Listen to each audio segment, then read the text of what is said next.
modal insani, Bapak Ibu. Jelas.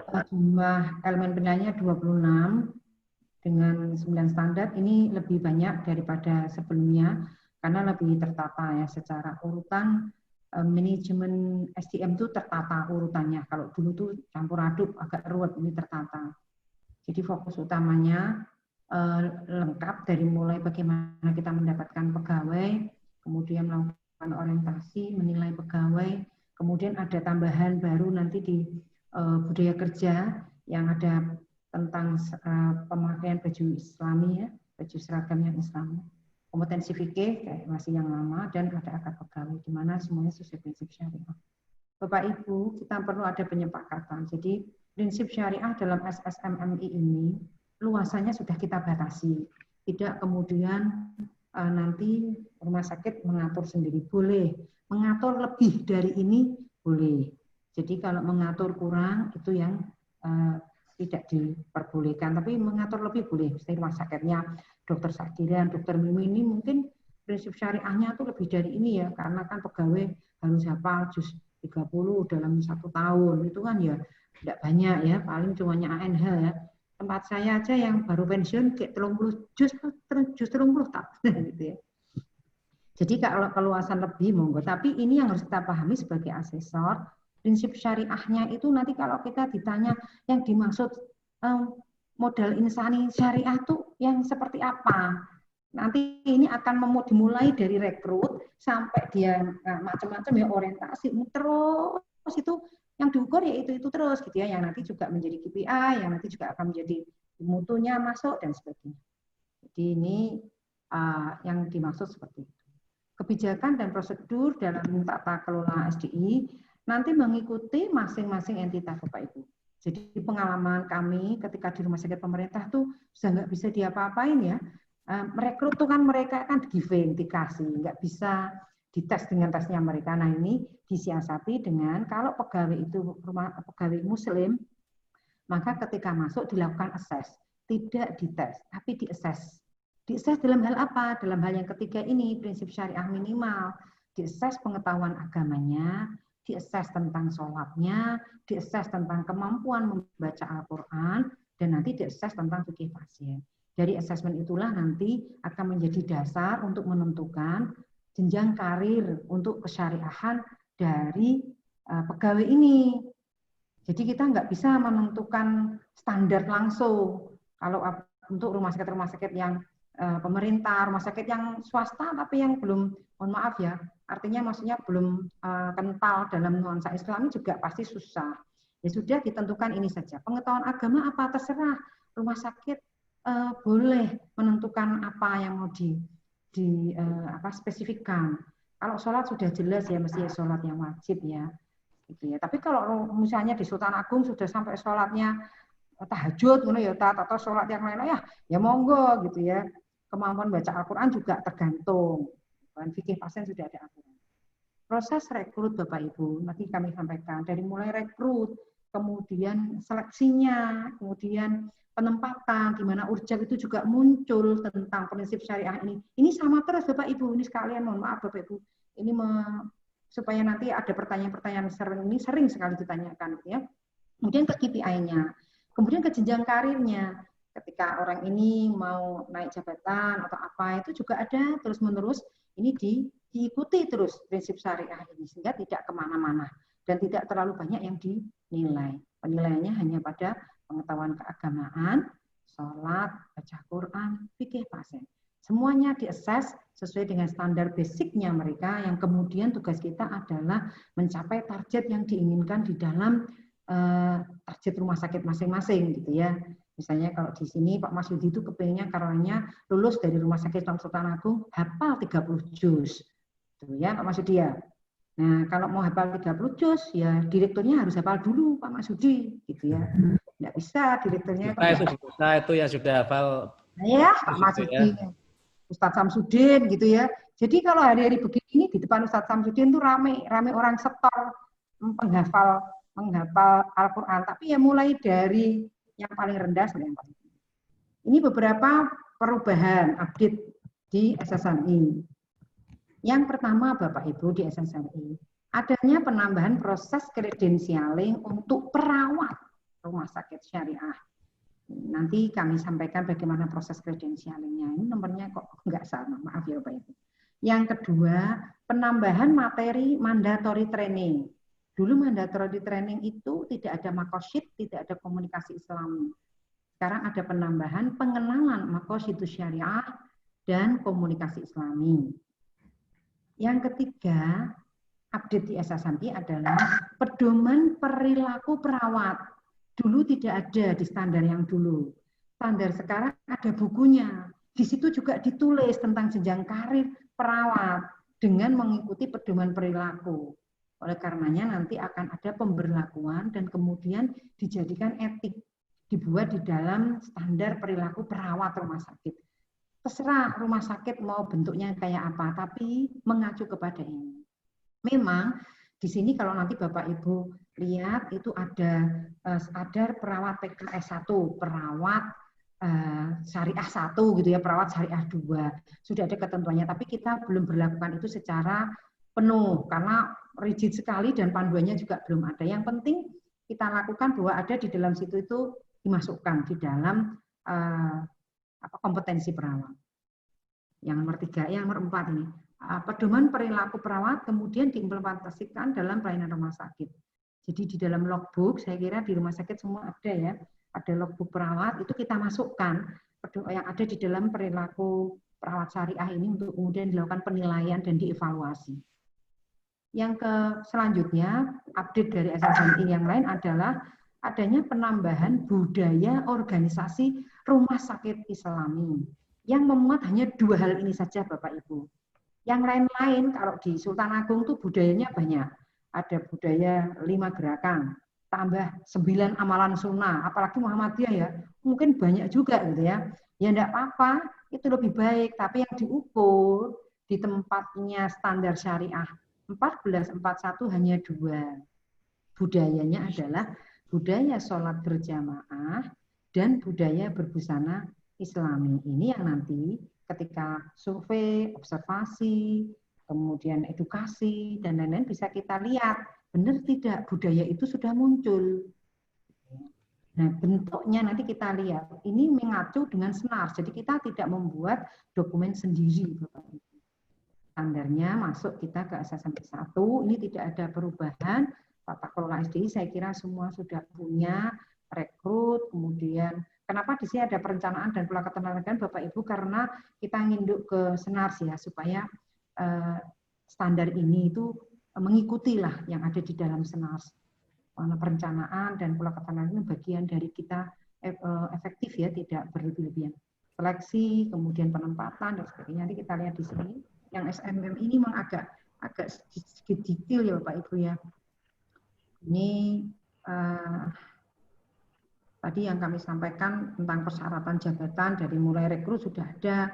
Jadi sini muncul kompetensi yang harus dimiliki kepala bidang pelayanan medik, ada fikih pasien, ada fikih pasien gitu. Jadi dimasukkanlah nanti Bapak Ibu di ini selection, masuk lagi bimbingan pelayanan yang di apa nanti tes kemampuan agama itu ya ada keagamaan, baca Quran, sholat sama dengan itu. Karena itu sudah di yang dulu. Ini kalau ini sih Rumah Sakit Sultan Agung ya yang agamanya harus Islam, tapi kalau yang di Rumah Sakit pemerintah kan tidak bisa ya Bapak Ibu. Jadi ada yang non Muslim ya tidak apa-apa. Kita tidak mengurus itu, kita mengurus yang Muslim. Kemudian ini implementasi proses rekrutnya. Dari mulai bagaimana kita membuka lowongan kerja dan lain sebagainya ini dinilai apakah memang syariah atau tidak, macam-macam lah. Ini contoh aja. Kemudian ini uraian jabatan Bapak Ibu dimunculkan, ini tadi yang kami sampaikan pelayanan minimal. Jadi nanti dari mulai depan sampai belakang tuh kecatat 3-4 hal itu di antaranya ya. Ini kerjasama dengan pendidikan, tidak ada perbedaan, masih seperti dulu. Jadi saya tidak perlu sampaikan. Kemudian masuk ke SSMI 2, orientasi umum khusus, juga masih sama seperti dulu. Hanya tambahannya, ini ya Bapak Ibu ya, tadi 2 hal ini. Orientasinya Bapak Ibu mengikuti standar akreditasi SNARS, jadi tidak usah bikin buku sendiri. Pakai panduan orientasi umum dan khususnya milik SNARS. tetapi kita tambahkan ada mandatory fikih pasen di situ. Ada pengenalan, kalau dulu kan hanya bimbingan salat, doa, taharah, talqin, hijab, fikih, tambahannya 2 ini. Pengenalan dan komunikasi. Kemudian ada mutu wajib dan SPM masuk ke dalam orientasi. Saya kira ini tidak perlu. Nah, kalau Bapak Ibu sudah punya, saya lanjut saja. Contohnya sudah dilihat di rumah ya. Ini kompetensi dan karir staff ini juga sama. Sebelumnya juga sudah ada, cuman tidak terdetek dengan baik. Sekarang ini lebih diarahkan di pengembangan kompetensi dan karir ini, kemudian dimasukkanlah proses kredensial dan rekredensialing, dan nanti pengolahan jenjang karir bisa kita lihat di sini. Ini kebijakan pengembangan kompetensi. Saya kira Rumah Sakit Bapak Ibu juga sudah membuat. Jadi kita punya bagaimana upaya pengembangan kompetensi, kemudian bikin metrik kompetensi gitu ya. Ini panduan kompetensi juga sama, ini panduan dari Senars ya. Jadi kita ngikutin aja lalu kita tambahkan di situ. Oh ini ada yang kompetensi staf tentang syariah, yang lain ya ada tentang yang sesuai dengan Senars gitu ya. Ini matrik kompetensinya juga kita buat. Isinya ya sama tadi, sholat, baca Quran gitu ya. Jadi nggak keluar-keluar dari situ. Ini panduan pendidikan, lalu pendidikan dan pengembangan staf juga sama. Ya isinya ya tadi, fikih pasien lagi, sholat lagi. Itu aja sudah, kayaknya masuk surganya itu lebih mudah ya Tat ya, karena jelas jalurnya tadi saya sampaikan itu jalurnya jelas, nggak kita bingung, nggak ada PEP-nya, ini ada map-nya, ada PEP-nya. Ini kredensialing Bapak Ibu. Jadi kredensialing syariah, syariah ini dilaksanakan oleh komite syariah. Kalau komite medik kan dilaksanakan, kalau dokter dilaksanakan komite medik, kalau perawat komite keperawatan, kalau nakes oleh nakes, kalau ini syariah ya oleh komite syariah. Nah, berupa apa? Berupa pemberian rekomendasi kepada staf yang telah mengikuti mandatory training. Jadi Bapak Ibu ada perbedaan kredensialing syariah ini dengan kredensialing secara umum. Kalau kredensialing secara umum itu memang benar-benar penapisan klinis. Oh saya bisa begini, saya ajukan, lalu saya dites. Oh ya, ini angka 3, angka 4, ini dengan supervisi. Oh ini dengan ini. Kalau ini targetnya adalah setiap karyawan harus bisa melakukan karena dia mandatori fikih pasien ini. Sehingga kalau belum, ya dia kemudian dilakukan encourage untuk bisa mendapatkan ilmunya tentang ini. Perbedaannya di situ, oleh karenanya bentuknya adalah dibarengkan dengan mandatory training yang dilaksanakan oleh subkomite kredensial bekerjasama dengan bagian SDM rumah sakit.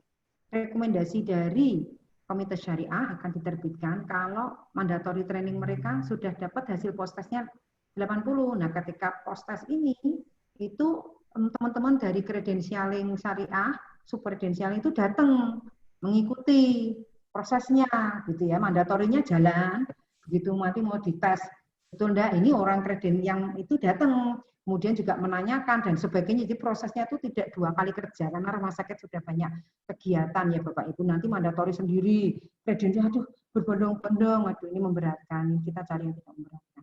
Bagaimana kalau nilai post-testnya itu di bawah 80, ya sudah dilakukan trial khusus, dinilai kembali. Ini materi kredensialnya Bapak Ibu. Ya kembali lagi fikih pasien lagi, nggak kemana-mana kira-kira gitu ya. Tapi ditambah satu ini pemeriksaan jenazah khusus untuk yang, karena ini kan perawat ya, yang di kredensialing itu perawat. Jadi ini materinya ada tambahan pemeriksaan jenazah. Paling tidak bukan pemeriksaan jenazahnya apa itu, bukan, tapi cara mencopot-copot nih kan meninggal, kemudian dicopotnya bagaimana, adab-adabnya lah kira-kira begitu. Tapi tidak pada menyucikan jenazahnya, bukan. Tapi bagaimana perlakuan terhadap jenazah oleh perawat. Ini di kredensialingkan. Hasilnya nanti rekomendasi. Ini tata laksana kredensialnya Bapak Ibu. Jadi nanti komite syariah, subkomite kredensial mengajukan usulan kredensialing, lalu dilaksanakan bersama dengan mandatori, sehingga nanti waktu kredensial dengan mandatori itu kan ya rutin ya, mandatori itu kan tahunan, kemudian yang tahun ketiga dibarengkan dengan ini kredensial. Kredensialing 3 tahun Bapak Ibu perlakuannya. Ini pelaksanaannya dilaksanakan oleh bagian SDM, nanti teman-teman dari komite kredensial mengikuti. Nanti bisa dibaca ya Pak ya. Nah nanti komite syariah menerbitkan rekomendasi, tapi kalau di bagian SDM mengeluarkan sertifikat. Satu kegiatan ini Bapak Ibu bisa mendapatkan hampir mungkin 30% ya penilaian di SSMI ini bisa masuk karena banyak sekali yang nanti hubungannya dengan ini. Fikih pasien ini. Ini contoh panduannya nanti bisa dilihat dan dibaca. Kemudian ini karir saya kira juga tidak ada masalah, Bapak Ibu paling juga sudah ada ya. Ini masih lama Bapak Ibu, tidak ada perubahan. Ini juga tidak ada perubahan. KPI tidak ada perubahan Bapak Ibu, sama. Tapi Bapak Ibu tinggal tadi memasukkan, ini ya Bapak Ibu ya, mutu wajib, SPM, ibadah sholat, membaca Quran. Ya sudah, gitu-gitu aja. Sama fikih pasien, karena fikih pasien itu ada di dalam ini penilaian kinerja. Rumah sakit boleh memiliki KPI sesuka rumah sakit lah ya, kita nggak atur karena kalau rumah sakit pemerintah ada SPM dan sebagainya. Yang penting nanti adalah bahwa ada kinerja Islami yang diukur, yang bersumber dari mutu wajib, SPM, lalu akidah akhlak tadi isinya cuma sholat, baca Quran, dan fikih pasien. Ini saja Bapak Ibu. Jalan-jalannya cuma di situ aja. Saya nggak lanjut, KPI itu banyak ilmunya. Ini kemudian diperhitungkan dengan reward and punishment ya. Tidak boleh memotong gaji, yang boleh adalah memotong insentif-insentif. Itu kuncinya. Untuk ini. Lalu kode etik dokter tidak ada perbedaan, masih tetap sama. Kemarin ada rencana untuk membuat OPPE, tapi kami sudah uji coba tidak mampu laksana, jadi saat ini kita belum laksanakan. Implementasi kode etik, nah ini implementasinya, ya ini kebetulan saja kami punya buku namanya Budaya Rumah Sakit Islami, sudah lama ini, sebelum jadi syariah kita sudah punya ini, kemudian ini kita tunjukkan. Nah, kalau di Muhammadiyah banyak sekali buku-buku dokter, buku perawat, ya seperti itu dipakai untuk, ini bisa. Ini pedoman perilaku perawat tadi yang kami sampaikan.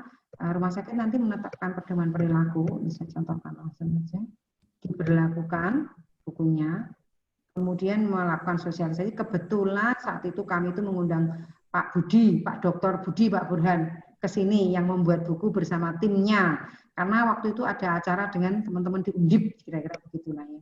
Jadi ya ini takdir lah, qadarallahnya tok biar begitu gitu ya.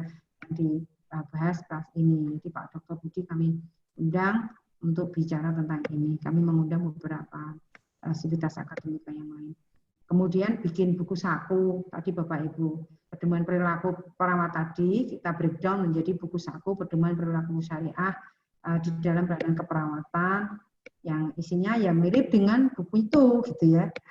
Kemudian inilah evaluasinya, yang kemudian dimasukkan ke dalam logbook, kemudian dilakukan evaluasi implementasi perilaku perawat di rumah sakit syariah, karena ini nanti juga menjadi bahan di dalam kredensialing. Isinya tuh ya mengingatkan sholat dengan kebutuhan sesuai gender, gitu-gitulah, yang nanti larinya ke SPM, larinya ke mutu, gitu ya.